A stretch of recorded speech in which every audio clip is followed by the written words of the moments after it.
ఏడొస్తే అది అటు పోయింది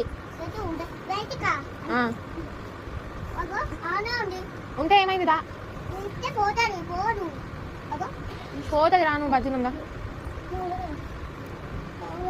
నిద్ర వస్తుంది రియా వేసామండి రామని ఇదిగో ఈ బల్లిగోల సెలవున్నా నిద్ర పోదాం అనుకున్నా మంచిగా పోనాడు బయటికి పోను బాబాయ్ తరువు తిరుగు పైన అనుకో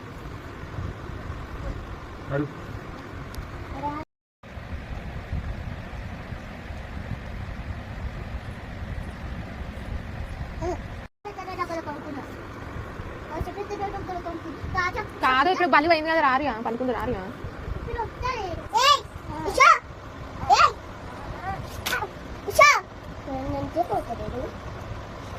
ఈడ కొడితే ఆడ పోతా అది